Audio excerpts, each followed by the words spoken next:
Attention bobsled riders! You will soon be embarking on a thrilling podcast down the icy slopes of the Matterhorn. So please remain seated, keeping your hands, arms, feet, and legs inside the bobsled at all times.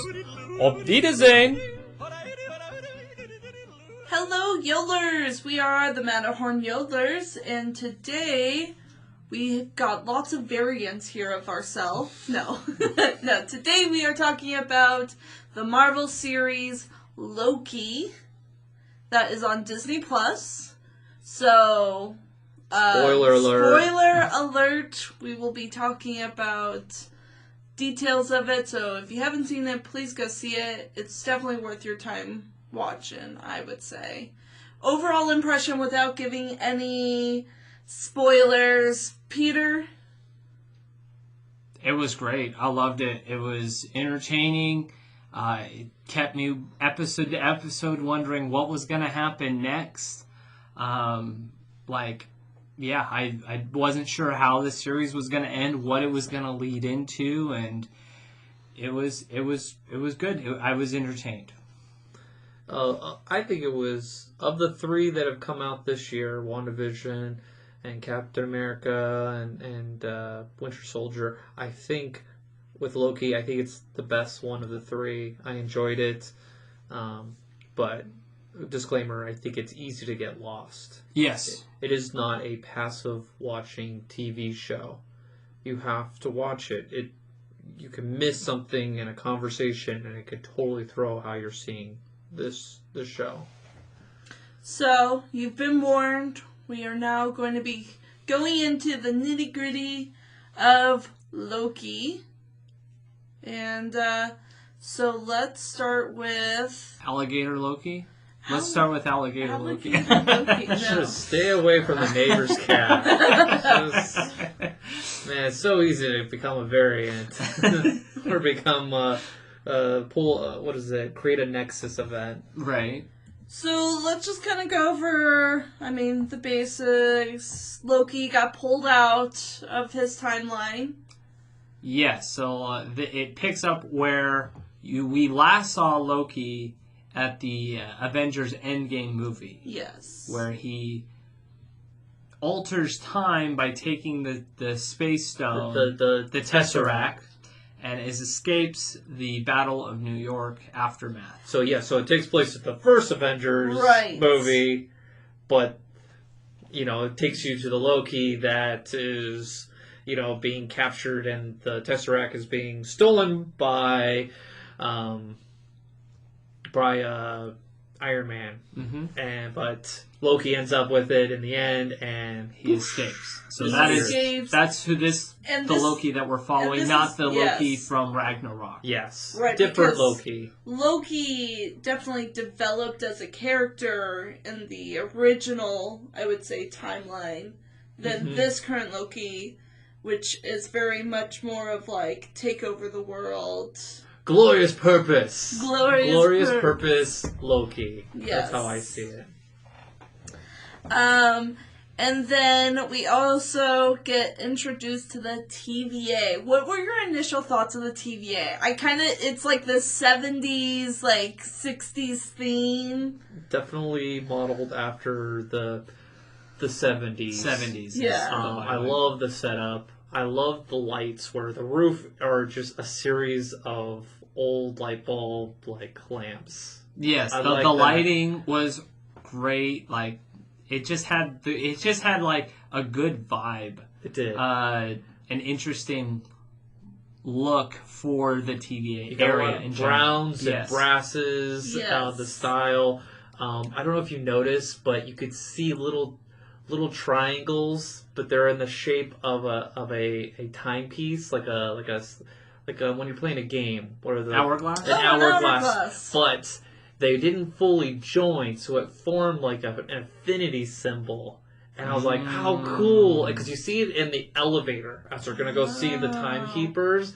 And I remember just pointing out to my wife, going, "Oh, that's so cool!" They look like little bow ties, but they're timepieces where they don't fully meet, and it gives you that affinity symbol. And I was like, oh, appropriate, it's time, and it's loot. And What were your guys' first initial reaction to the TVA and their purpose? Their first initial purpose. Did you guys have questions? I know I had questions. You're like, what about, like, the Avengers who went back in time? Literally, like, as they were holding him up for trial, I'm like, but weren't the Avengers messing with time? And Loki goes, That was approved. That was approved. That was approved. Like, that was supposed to happen. I was like, oh, okay, I guess that's okay.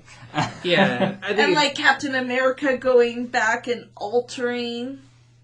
Yeah, he's his own little variant. Yeah. Like, there's 2 Captain Americas in time. Yeah. And that... So there's some questions there, but then there's also, obviously, the rumor that Captain America's living on the moon, so... There is that theory. I think we will see him on the sword base, or whatever the base that Nick Fury's on. An old Captain America. An old Captain America. It would not surprise me Yeah. if he's up there being, like, just hanging out. Interesting. I haven't dived into Even that. though Captain America has nothing to do with this series at all. But no, not this one.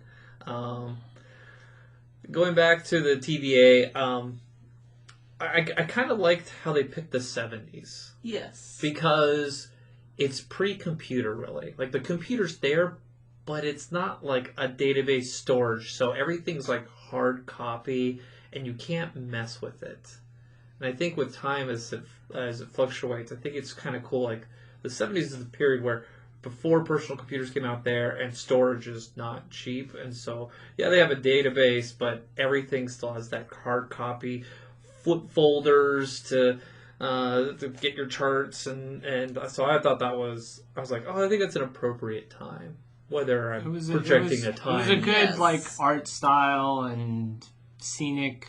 It worked. It worked for what they were presenting. Mm-hmm. Like, I think we wouldn't be talking about this if it was just some, like, futuristic facility Right. looking where, you got all these people in spacesuits, but, like, you got, these people wearing these, like, just regular Normal clothes. suits and ties and Squared ties. Yes. I was like, oh boy. yeah. Which is kind of an 80s kind Yeah. of thing, because like the 70s they tend to have like the wider tie, but I thought it was cool how they had that modern kind of style there mixed with it. Yeah, and what were your thoughts? So there's a lot of theories of where the TVA is located. Any thoughts on that? A lot of people have mentioned that's in the quantum realm. The quantum realm, sure. Yeah. Like there's a snapshot in Ant-Man and the Wasp movie where you zoom in, and when they're in like the quantum realm, you see like this like city in the background, like in a bubble. Interesting. The quantum realm. So Well, yeah, people have too much time. Oh, They're going yeah, screen yeah. by Oh, screen yes. past this. yeah. There's a lot. So yeah, there's this podcast.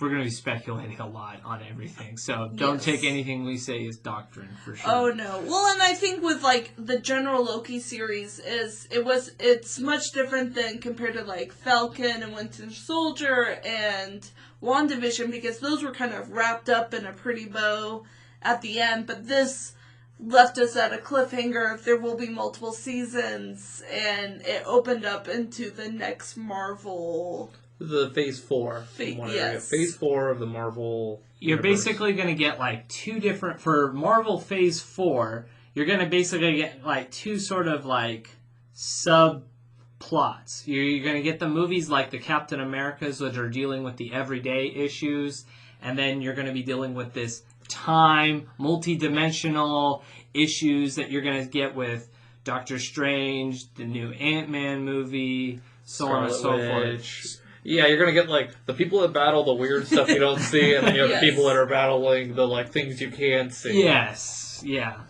Yeah, so let's go into, so inside the TVA, you've got Miss Minute. Oh yes, she was fun. She was Such a fun little, like, cheerful clock. Yeah. But you're like, She's evil. She's Everyone's evil. like, she's Evil. evil. yeah. Evil clock lady. I did like the whole banter like Loki had with her. It's like, Episode are you 2. are you like, Are you real? are you real? Are you recording? He goes, yes and no.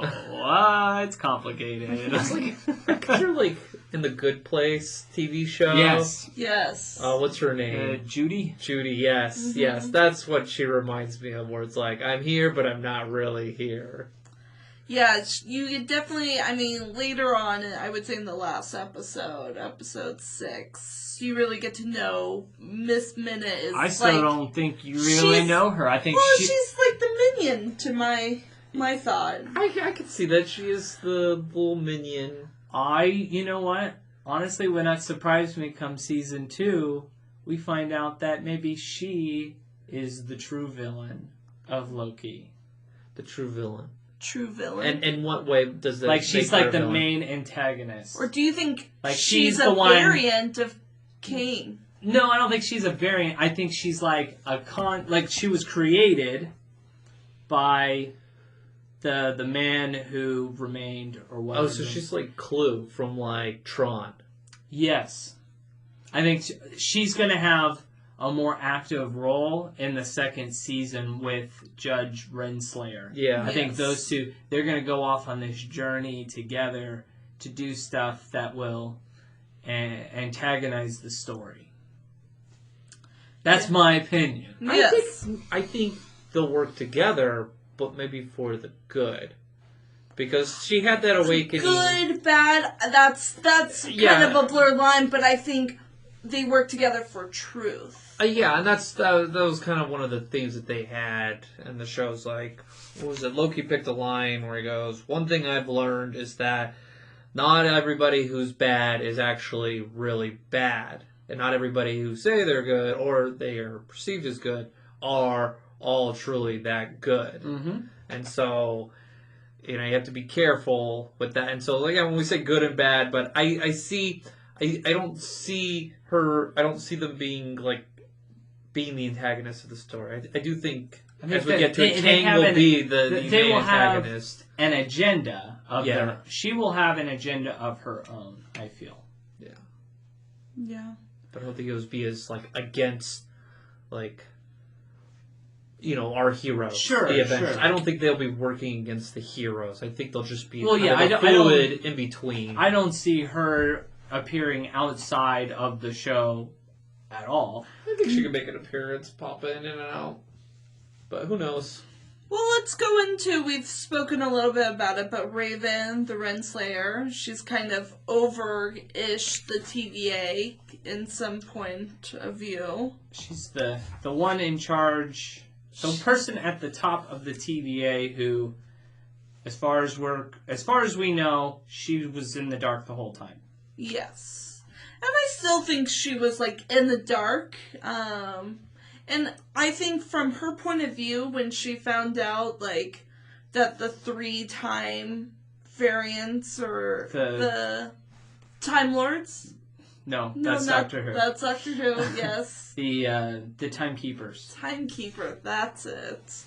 The 3 Timekeepers, when she found out they were just, robots, do you think she knew the whole time? Or do you think that was... No, I think she believed... I think so. It's kind of like Plato's cave theory where she's in the dark and they've got these little figure shadows and she believes that's her reality. And then when she's taken out of the cave, she kind of wants to go back in it because that's all she ever known is the cave. And so I could see her just... But as she leaves, I kind of came to the feeling that she's leaving searching for free will because she wanted to go to the beginning of the TVA. She wanted as much information, and then she got those files, mystery, and she left. I think the journey that she was sent on, which we don't know, which we won't find out till next season probably, is she was probably sent to go find Kang. The original Kang. OG Kang we were watching, I believe, and what some people have speculated, he's the original Kang. Yes. Right. Well, and there's also rumors that... Which, to be fair, they have not technically... In the show, they never called him Kang. No, they didn't, but... No. He was announced to be Kang for the Ant-Man movie. The actor. Yeah. He was announced to be playing the role of Kang for the next Ant-Man movie. And it kind of fits in with... And this is getting pulled from the comic books, yes, but in the show, they have not They officially said named. that, some people call him Like a the conqueror. Well, there's a Conqueror, and but that's a different version. A jerk. A jerk, yeah. But Renslayer, right? There's rumors with the comics that she is the girlfriend of Kate the Conqueror. Ooh. Okay. So Who there's knows? some rumors there. Okay. So any other things we want to talk about? What is it? Ravonna? Yeah.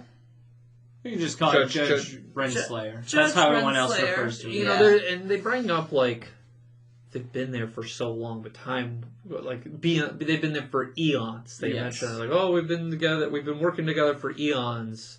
You know, but she got pulled in 2018. You know, Yeah, she was a principal or a something. principal, and that's where they give the clue of the pen, the Franklin D. Roosevelt.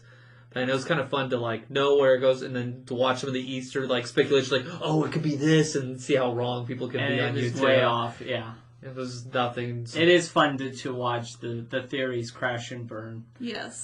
That was kind of fun with this series, because every episode brought new theories and how things were going to go, and they would all crash and burn. I kind of waited to watch the whole show, and then I kind of watched what people thought, and that was fun to watch. People going, the pen means this person, this, and it's like, no, not even close, no. But Yes, so let's go into Mobius. Love Mobius. Wow. Owen Wilson. Wow. He doesn't say wow. He says now. He says now. Yeah. How temporal. Yeah. It's so funny because a joke, one of my YouTube channels I watch, they have like a late night Disney show, and they make jokes, and one of the jokes they talked about is that they're retheming the boat docks at the Contemporary Resort to be Mobius's jet skis. That's actually a fun idea. Yeah. That might entice me to go rent a jet ski at Disney World. Did you see what he was drinking? What was he He drinking? was drinking Josta Cola. Yeah. Do you remember Josta? You may have been too young. I was too young, but So I'm Josta familiar. Cola was a soda from 95 to 99. So it Okay. gives you a time period. And so it was a Pepsi Cola soda, but it was like the first energy drink before the energy drink boom happened. And I remember drinking a Josta Cola because it had like this panther on it, and it had like these ingredients from like Africa or something foreign, and it's supposed to give you energy. And I remember drinking it, I was like, okay, it's all right. It wasn't anything special, but you see him drink it multiple times, so it does pull you to a time in that time period. And in the 90s, jet skis really, like they were there in the 80s, but like the jet skis he's looking at, that's from the 90s. So you wonder, like, was he pulled from the 90s? Like, does this clue in? Or maybe where he was pulled in his timeline, Joss does the Coca-Cola. Who knows? But it was kind of cool to see that soda. And so people who are like 35 and older may know this blip of a soda that appeared on this show. All I'm going to say is, if Mobius is not writing a jet ski in season 2, I'm not going to be happy. It's going to be sad. They really built that up. They really built it up, and it's just like, give him a jet ski. No, honestly, I think they're going to use the jet ski because we find out at the end that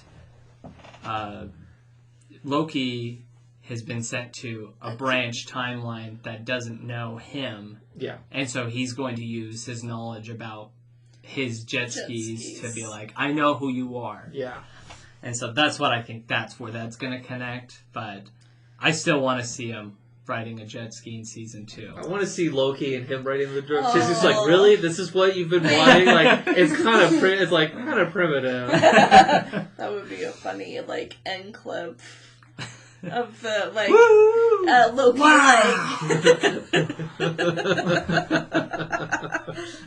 I love Mobius' interaction with Loki and how, like, Mobius just, like, deep dives and just attacks Loki's, like, inner, like, meaning of life and Truth. Their conversations are very deep, and I was watching them, and it was great.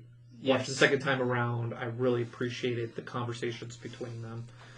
It was just like, I feel like Mobius really got into Loki's mind. It was just, therapy. Yeah, it was pure therapy, and he was just like, okay, so I love when they first talk and they're like, okay, so what are you going to do after you beat Thor? Or after you conquer Earth? Well, then the galaxy, and then what? Yeah. Yeah, they did talk about it, because I wrote down kind of the conversation where Loki's like, I don't get how you believe in this, how you believe in 3, like, lizard people, and, you know, Mobius goes like, well, where'd you come from? Like, oh, I came from an ice person, and a giant, and, you know, Odin, Odin, the god of this, and so, you know, Mobius just goes, I just accept what it is. Doesn't get caught up on belief or not belief. Origin stories sound ridiculous, but they are the same in ridiculousness. Because if you think hard about it, where any of us come from, who we are truly, it sounds kind of ridiculous. Existence is chaos. Nothing makes any sense, so we try to make sense of it. I'm lucky the chaos I emerged into gave me all of this, my own glorious purpose, which is the TVA. And so that's kind of the mindset of Mobius, like why he's working there, and like the concept of time, and where he doesn't care about where he came before. It's just like, I was created for this, and this is my purpose. And so I think that's kind of the general theme where everybody believes where they're at. That they don't believe they have a just cause in protecting something, which is the sacred timeline, and so I think that's just a good narrative that we're getting from Mobius, and that conversation led to this, where Loki's no longer poking at him, going like, "You don't have free will," like, right, you know, or because he was trying to poke, "Do we have free will here?" And he's all like, "Oh, I don't know. It's kind of tricky here because we're part of the timeline, but we're not." Yeah. Yeah. What were your feelings when you saw Mobius get pruned? I didn't believe it. I go, there's no way he's gone. I was like, okay, there's something else that we're missing here, because there's no way that Mobius is just gone all of a sudden. So I was in disbelief, I guess, when that happened. And then obviously at the end of the episode when Loki gets pruned, and I'm all like, okay, okay, well, they didn't just kill the main character here, unless Sylvie turns and then into you it. had the credit scene where I'm like, okay, it's not a killing. I love the intro, that little like clip, because they're just so daunting. These different Lokis, you know, like is that like Loki with a Thor hammer, or is that just Thor? Like, I didn't understand what I was watching, but we're green, we're Lokis. Let's go into Sylvie. She's kind of starts out as the main goal. She's the main antagonist of at least at the beginning. The introduction antagonist, the one where they want you to believe she's bad, you know?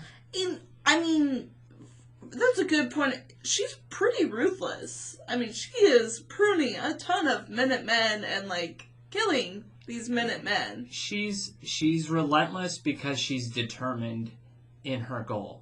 Like, she has an objective. She was a child when she was taken away from her home and deemed, you know, illegal. Yes. Yeah, and so she escapes and is running for her life, and so she's frustrated that her whole life has been taken away from her, and so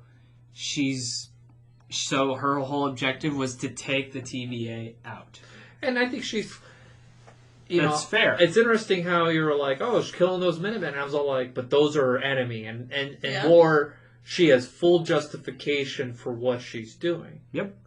You know, the TVA is the governing board, but she doesn't subscribe and recognize that authority. So there's nothing to stop her in doing what she's doing. So I never thought, it's like, oh, those poor TVA, you know, like, no. I was all like, oh, well, the thing is, like, more. At this point, when we're seeing her kill the TVA, we're still at a point in the series where we don't even know what the angle of the TVA is. So, like, we're not sure if the TVA are the good guys, and we're not sure if she's a good guy. And I think about at the end of the show, you really don't know. No. Like, Well, again, like it's- with the king, or however he referred to himself, he who remained, or something like that. Yeah. He says, "We're all villains here." Yeah, I love that We're line. all I villains love here. that. Oh, what did he line. say? I wrote it down. It's like we're all hypocrites. We're ruthless. We're something like that.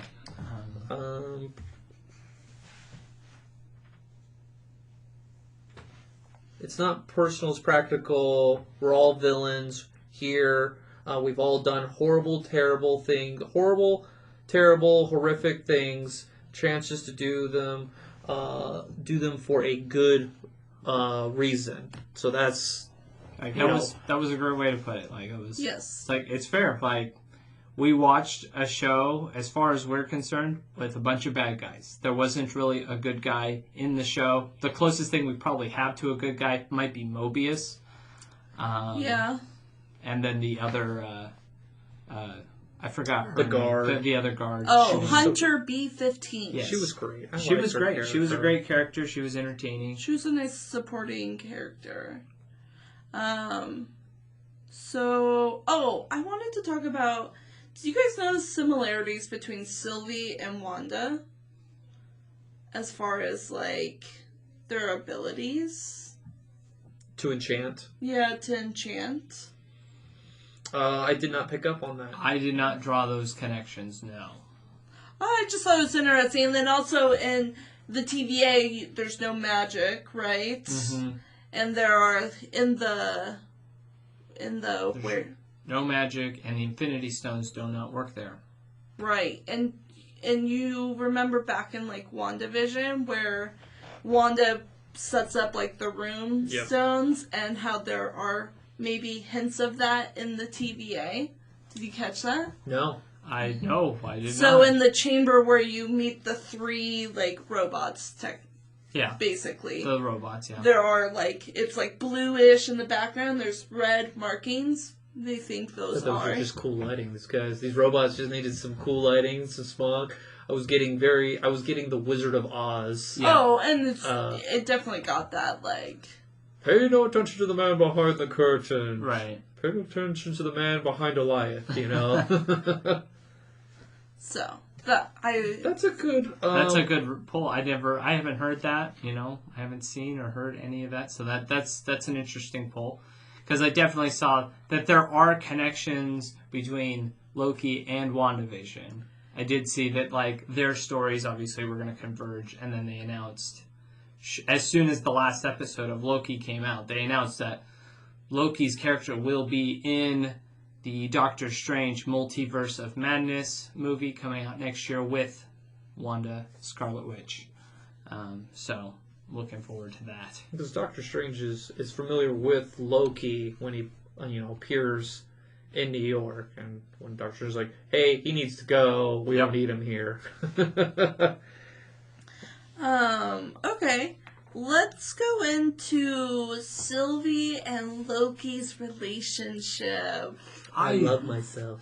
Yeah, that was kind of, I'm going to be honest, to me that was kind of weird. Like you got this thing like, oh, you want them to be together, but they're the same They're person. variant.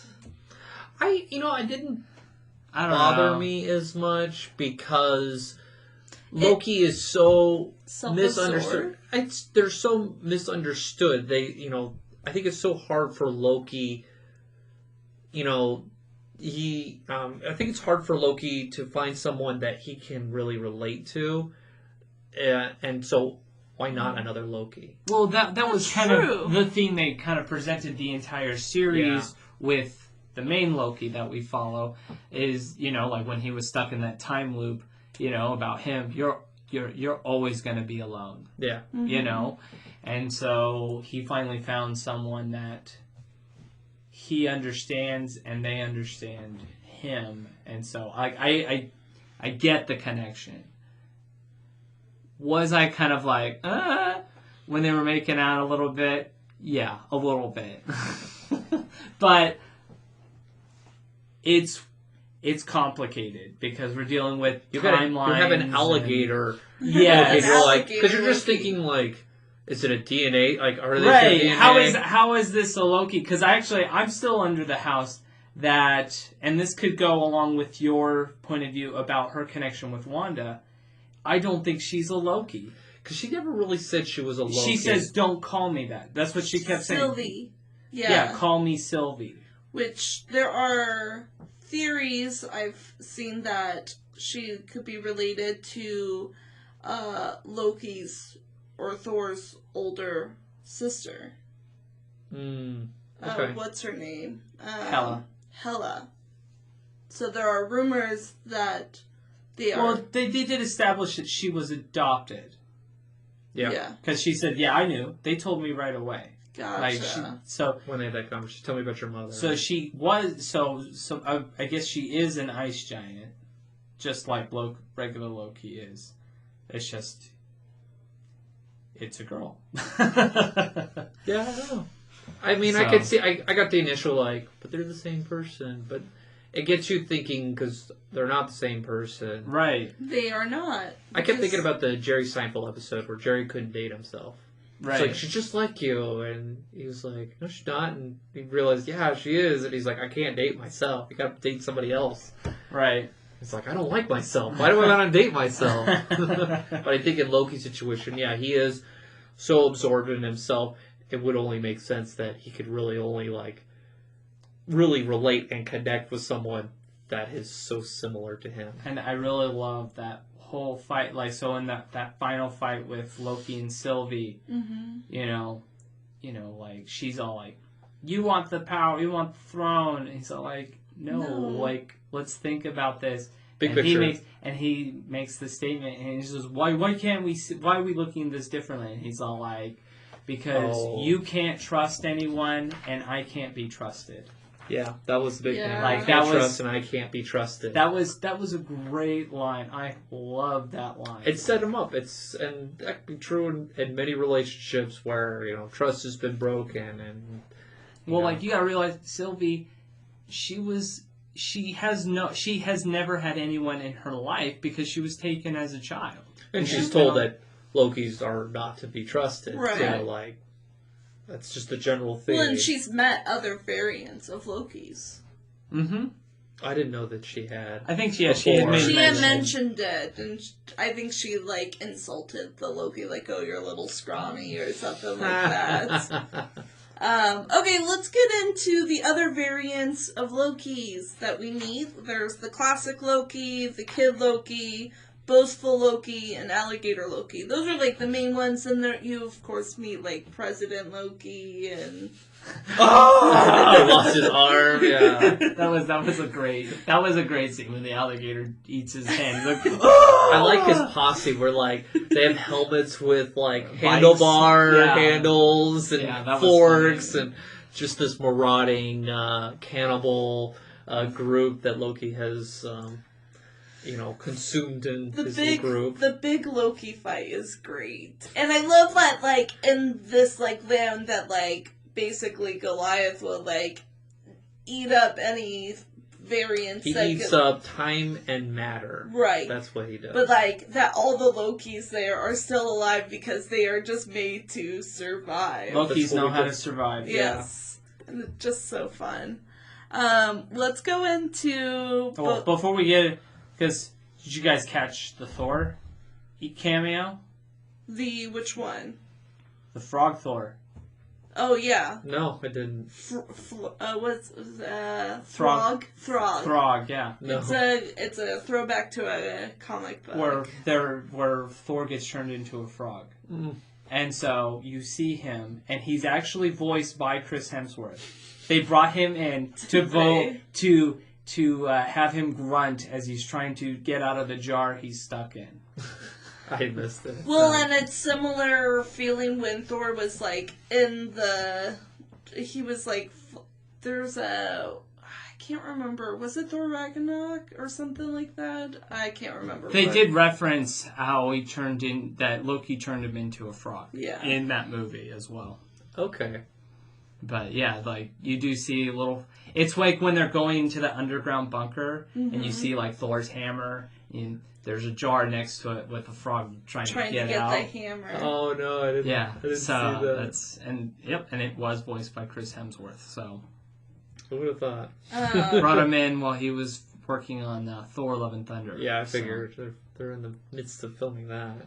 So we know boastful Loki. He's the one that kind of started the Loki coup fight, which was just an entertaining scene. It was funny. Well, I mean, yeah. I loved his little story. I was like how he beat Thor and Captain America, and everyone's like, no. Yeah, beat the Avengers. Yeah, right. I love jaded, older Loki, the original one. Oh, yes, classic Loki. Classic he was Loki. definitely my favorite. Where he's wearing the comic book classic.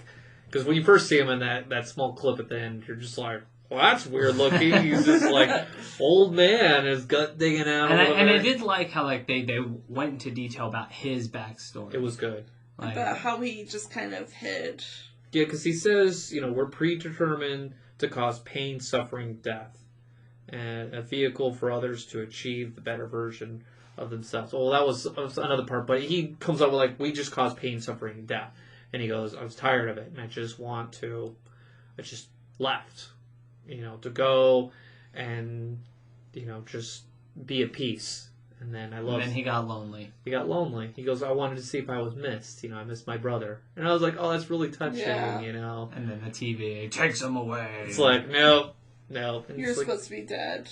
yeah, and that's what's so sad about like Loki's narrative to the TVA is that he's predetermined to fail, and his whole purpose is the glorious purpose of ruling or getting rid of Thor, and then that brings you to Kid Loki. Oh, the one that killed Thor. Yeah, it's all like, I killed Thor. It's like, why are you taking orders from him? He's like, I killed Thor. And he's like, you should listen to him. And everyone's like, oh, impressive. Oh, he killed Thor. okay. Oh, wow. Well, okay. And that's why they're like, bloop. Well, we can't and have that. And the Kid Loki story, when the one that killed Thor, kind of brings it back to the one story where Thor was like, Stab me in the back. yeah, where he's all like, oh, Loki turned into a snake and then stabbed me in the back. Yeah, Moby's always saying, like, you've literally stabbed everyone 50 times in the back. And it's like, oh, I won't do it again. Which is funny how Loki gets pruned in the back. Oh, yeah. Well, no one was really stabbing him, like, close to him. It was literally, Yes. I'm just going to prune you. Right. That was tough. I didn't see Sylvie pruning herself. That one kind of caught me off guard. Yeah. I knew it was going to get there. I was curious. I thought we were going to have this situation where they were going to break off into their own thing, and then they were going to come together Emerge. later.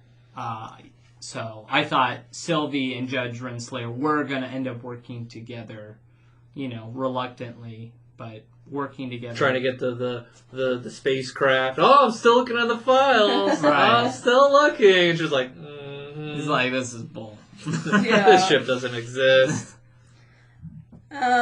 We forgot to mention Alligator Loki. Yes. He's probably one of our favorites, I would say. I didn't realize at first, like, I had to go back and watch. I was like, there's an alligator in that scene. Yep. Yeah, it was very entertaining. It's like, is it a Loki? Like, even He's like green. the discussion later on with Mobius is like, I don't remember ever going after an alligator. like it could just be an alligator that looks like that you're just calling Loki. Although that's a very Loki thing to do, so it makes him even more likely to be a Yeah. Loki. Like, it was just, I love good. that. It was good comic relief to have that different variant. Because they mentioned it, like, when they're going on their first mission, and they show the different, like, variants of Loki. I love how the main character Loki that we know, he's like, oh, the better one, and it was like, okay, like, he has no clue. Yeah, he has no clue that nothing it's to compare. not the better one. Well, again, like, as the king points out, he says, like, you were just a flea on a dragon's back, just holding on, like... Yeah. So let's go into He Who Remains, or Rumor of the Conqueror, Kane the Conqueror, Or the original Kane. Yes. That's what they're referring. Like people think he's original because Well, like he stops it. Like he talks about the first, and then he refers to the first as himself. Yeah. So we assume that he's the first. So when it was revealed when you meet Kane or He Who Remains, reactions, were you like okay with this, of how the storyline was going with him controlling it all, or? I think so. I mean, with the sacred timeline. That was what I was kind of expecting. Some of this eccentric person that's all like, I know everything, you can't touch me. Like, I was kind of expecting a character like that, not so much like I am the keeper of the time. I wasn't. He first came out and was like, this is Willy Wonka. Yeah, this is totally Willy Wonka, very eccentric. Yep. Well, he's been alone and just knows everything in time, so I can imagine life can get a little boring. Yeah, I mean, a life that's known is already lived, and he's lived everybody's life. He knows everything, and he's put it back and fixed it, and you could see the relief and the fear and the excitement to live, beyond the timeline. And so he just had no clue what was going to happen. He put his fate into somebody else's hands, and it was exciting for him. And then let's go into the moment where Sylvie and Loki were we're trying to debate, do we kill him?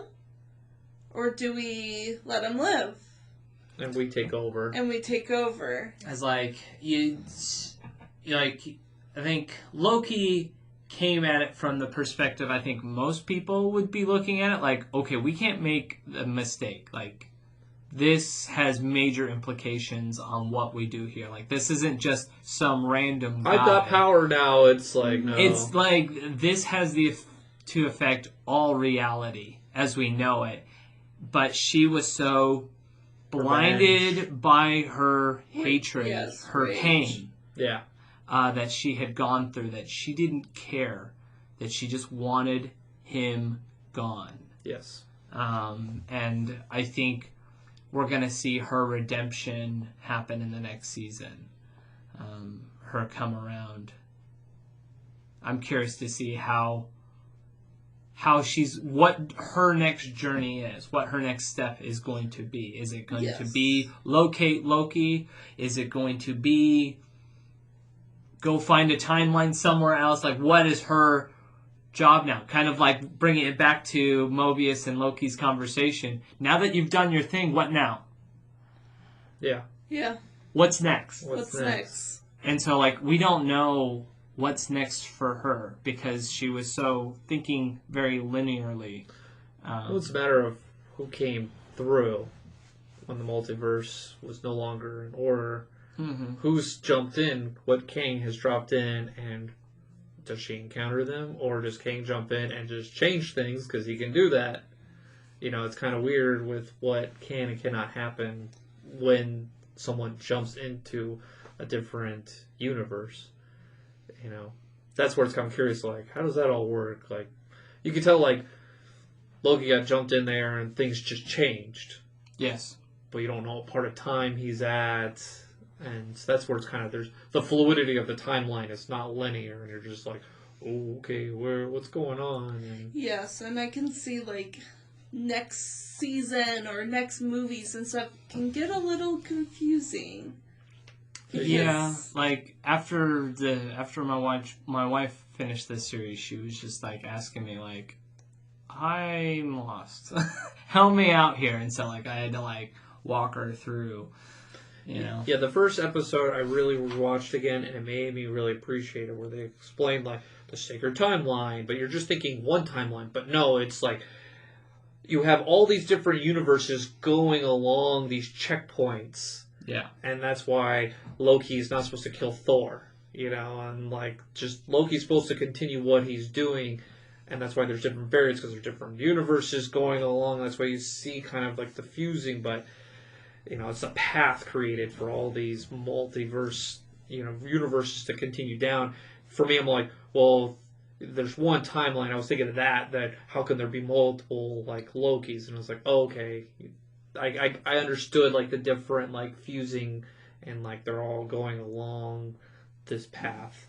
No one's intersecting or going off the general idea of what the the checkpoints of like where we're going with the direction of everything. And that helped me. Just rewatching the opening scene where he's in the queue and he needs his ticket, Yes. Which I love seeing Loki panic, going, "Oh, I'm vulnerable here. Oh, where's that ticket?" The sassy Loki is like, "Oh, dang, I am not in my element." That was fun to see him in that episode. This is Asgardian leather. Whoosh. Okay. That means nothing here. Yeah. Yeah. So I think this season really is probably the most, or this TV show is probably the most important going into this segment of the Marvel Universe with the multiverse, because you haven't gotten anything of that.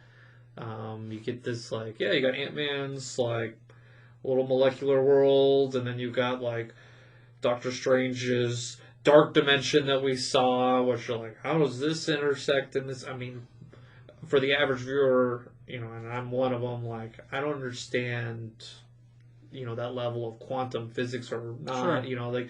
So thankfully they're creating a viewable version of these kind of concepts in this universe. And the one thing that I really liked, that I pointed out to my wife, and it makes me understand the end credit scene to WandaVision a little bit more. Oh, absolutely. Because, like, what did we find out at the end of WandaVision? You hear her children. She hears her children calling out to her. And so you got to imagine Loki happening at the same time as WandaVision. And then at that point, when the timelines and different realities are taking place, she hears. There is a reality where her kids exist now. Yeah. And that she can actually go to them. She can connect to them because they're real. Yeah. And that's how she's going to get into the multiverse. Mm-hmm. So, like, it's great to see that connect with WandaVision in that sense. So Yes. And they changed the end credit scene of WandaVision. Yes and no. Like, he added a shadow. I don't... Because, like, somebody lined it up, and I think that was an error. The shadow, because it lines up with, like, a windowsill, so they think it's, like, an editing error with the window that's, like, broken, so it fits a broken window shape at the cabin. And so they think it's just kind of, like, an editing error. That's what I don't know. Marvel fans are loving it. People are like, it's Vision, he's come down there. No, people are saying it's Doctor Strange. Doctor Strange. And when you get those, like, scenes, like, in the opening sequence and stuff, like, especially, or the ending credits, it's amazing what they put in there and what people pick up on. So you see, like, all the folders in the profile of, like, Loki, and, like, in the corner somebody points out, like, Kang's hand, because it's black. Yeah, they talk about that. They're like, he was taking a profile, like, he was there, and the clue was there all along, but you just weren't looking at it. And it's so crazy how many little Easter eggs and so that these creators just throw in there that mean nothing. And they're laughing at us. Yes. Best Easter egg was the Thanos copter. Yes, Oh, I yeah. saw about that. I saw that. That was great, because those who do not know, Thanos in the comic books had a helicopter with his name plastered on the side of it called the Thanos copter, and it made it into the show. Yeah. Okay, so I saw a little Easter egg where, do you remember the ship that in the Guardians of the Galaxy, the first one, where the villain, he had that big, like, Yes. Thanos ship? So you see that ship before, it's in the background, you see it before Loki and Sylvie go to battle Goliath. And it's there to the left of the screen, and it just shows you it's like all chewed up because Goliath has like gotten what it's needed from it. But I was like, oh wow, it's just fun to see the different things that have been picked up. Easter egg heaven. Yeah. Oh yeah, they could throw anything and So everything they wanted in there. Just throw this in here. This series was definitely made to like Easter egg crazy. So It's like Wall-E. And yes, Pixar were like, oh yeah, Wall-E's home, where you're just like, every shelf has got an Easter egg. Yep, absolutely. So let's kind of wrap it up. Overall feelings. I know, Peter, you've said Loki is one of your favorites. It is definitely my favorite. I think it kept me on edge more than the others. Although WandaVision did keep me on edge. Like, I was confused halfway through the series.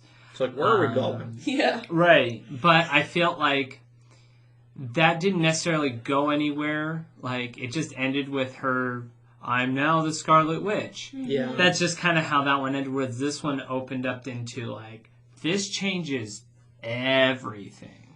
Like, the impact of this series alone is bigger than anything any of the prior Marvel movies have brought to pass. I think so. Because you bring in the possibility of finally being able to bring in certain Fox characters from the Marvel Universe. Just Yes. talk about that, or Fantastic Four. Well, the one that people have been asking about would be Deadpool. Oh, yeah. Because, you know, it's already been confirmed that they're making a Deadpool 3, but it's in the Fox universe, not in the Marvel universe. And so they have to find some way to tie him in to the Marvel universe, and this could be their way of doing that. So they bring in, like, a variant version where, like, when he swears, it, like, makes Yeah, sound he's effects. non-swearing. It's a honk sound. Yeah. Right, non-swearing. Honk. Non-swearing Deadpool, yes. Yeah. So we can keep this PG-13. It's like, wait, It's I'm like edited in this universe. It's like the Good Place. What the Yes. fork? Right. Yep. Alright, Japheth, what are your overall thoughts? It was good. Like I said, the second go around was more appealing because I know where the end state is, and I can go through and see where the journey is taking us a little clearer.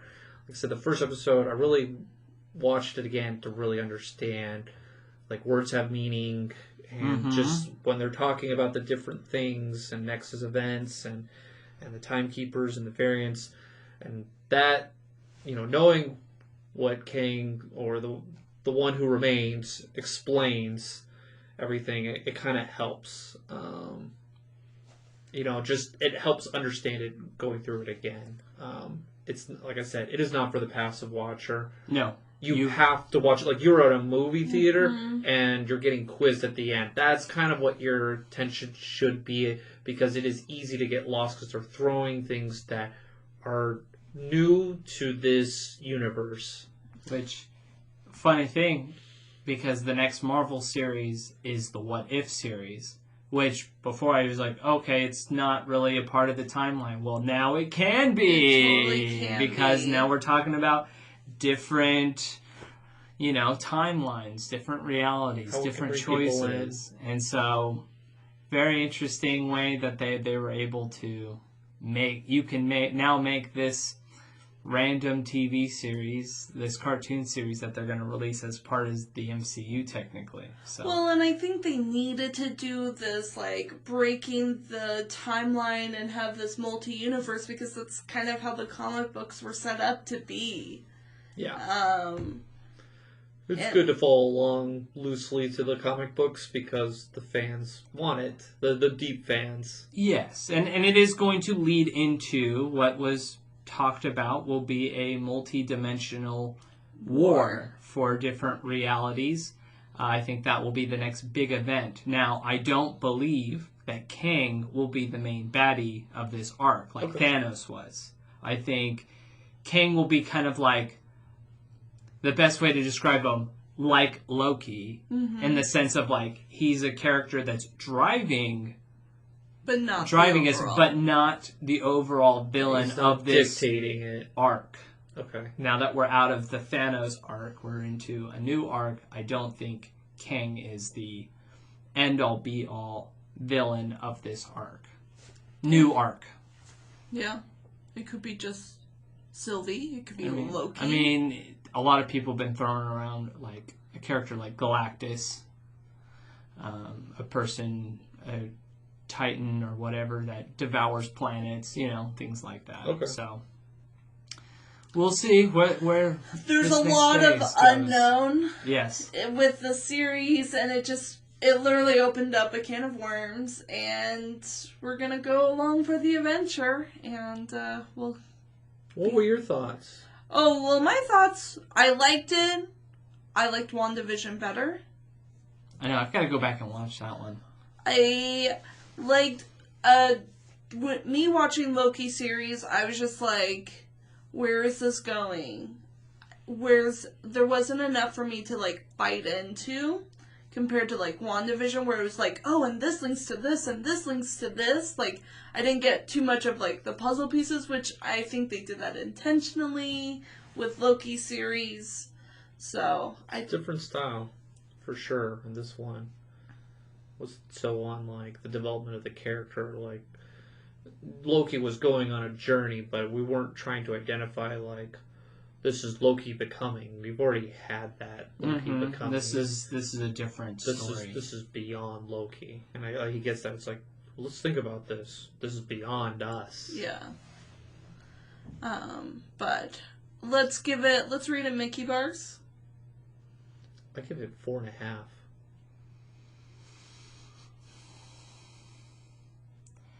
I'm gonna say 5 because this is going to be an integral part of the storyline. You're like, to understand what's going to happen in the MCU, you're going to have to watch this show. In all honesty, like, I don't see how you can explain. You can get the same 5-10-minute clip in a movie, because that's all you're going to be given. Is 5-10 correct. minutes. That's all you're going to be given, and we're going to get that in the Doctor Strange movie probably, where they talk about the multiverse. Mm-hmm. And honestly, and they announced that he's going to be Loki's going to be part of that show, and I think that's going to be his cameo. He's going to come in, he's going to explain the multiverse, and then he's going to bounce, and that'll be it for Loki in that movie. He's like, I got to work over here at this. He's doing his own thing. Yeah. Yes. And that sets up season 2. Correct. And so I feel like I enjoyed the series. I loved it. Out of the 3 that have come out so far, it's my favorite. And because it's so important, I'm giving it a 5 because not necessarily 5 because it's so good. 5 because you need to watch this. So the weight of this story needs to be observed. Correct. Okay. So the multi-universe and this next, what you say, phase 4? They called it phase 4. Yeah, we're at phase 4. Relies. You have to have Loki a part of that. As far as I know, Right. the way things have been built up, this has been the most important piece of information we've received yet. Because I don't think we're going to get that with Spider-Man, which is where we are going to deal with multiverse, apparently. I'm excited with for Because that. you're going to get the different Spider-Mans. That's going to be great. The Spider-Verse stuff. And then you got Doctor Strange. I know we're not going to see anything with Captain America. Like, they're not going to deal with multiverse. He's going to go like, I got my shield. Right. I've got a boat and I've got a shield. Like maybe with Ant-Man, but I think Ant-Man we're going to get reintroduced to who Kang is as a person. That's where we'll get his start. That'll be the significance of that. It'll be good to get Ant-Man with a big story like that. The second one was okay. Yes. Well, it had its role in terms of setting up the events of Endgame. Of course. That was its role. And that's what's tough about it. It's like to write a story with a predetermined I don't know if we're going to have an episode about Black Widow. But I don't know if have you guys seen that yet? Yeah. Yes. Okay, so like with Black Widow. Spoiler for Black Widow.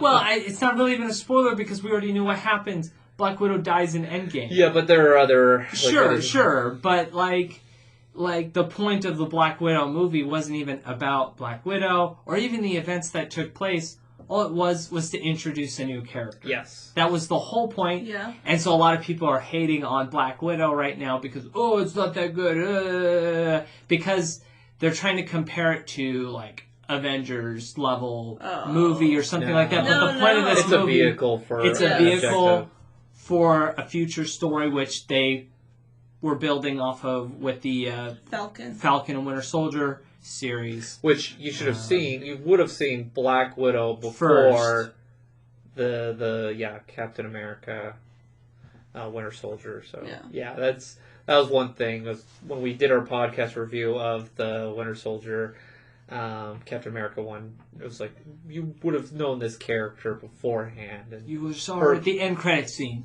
of Black Widow. Since we've seen that, let's just do a quick, what were your thoughts on Black Widow? It was okay. I mean, it was a very mediocre story. It suffers from the same fate that I feel the prequels of Star Wars do. Russian humor. It always gets you. No, you already know what happens. Like, you already know, Natasha's fall and hitting 7 different, fences and things like that. She's gonna be fine.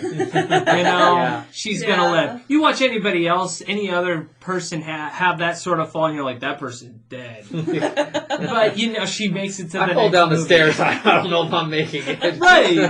Or she doesn't, or she falls from the sky without a parachute. We know, the stakes weren't there. For example, in the prequels, we knew Obi-Wan wasn't gonna lose to Anakin. True. So, until they open up the multiverse. Multiverse for Star Wars. Well, there is in the Episode 3 video game. Oh, okay. They do have a cutscene where Anakin kills Obi-Wan. But all right, back to Marvel. So yes, I agree with you. You knew the ending.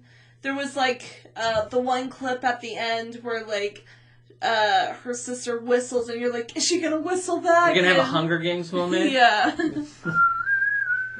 But I didn't expect how funny it was gonna be. I expected it to be funny. I didn't think it was that funny. It wasn't. I agree. It wasn't that funny, but I knew that it was type a nice, of humor. Funny level for Black Widow. She's not a funny character. Well, yeah, you're what was trained his name? Russian assassin. The Red Guardian? Red Guardian. Red Guardian. He was the comic relief. Yes. Yeah. But he wasn't likable at all. He wasn't. That's what was horrible. He wasn't. Again, this movie just kind of was it was there. I like it was okay. saying, "Oh, this is a fun way to die." Yeah. The sister's deadpan humor is fine, but it just was missing something. I agree. It's kind of like with Thor, where you're watching, you're like, okay, and then Thor Ragnarok comes out, and you're like, oh, Thor's awesome. Thor's my favorite. He's got a personality. And that's the thing we were dealing with lack of personality and the humor that comes from it. Besides the subtle differences. I said, Russian humor. You don't watch too many movies where Russians are the funny people. Very true. So I think Disney was bold and tried something different. They knew they needed humor and they added it, but it just didn't do it. And I feel like it was a victim of COVID. Yeah. Yes. Because it was supposed to come out last year. It wasn't really meant to be this big staple movie, but because there hadn't been one in so long, this was one of the first major movies to come out since movie theaters have reopened. The stakes were so high that unfortunately, it wasn't the movie that people were hoping it was going to be. It was being built up more than it really should have been, unfortunately.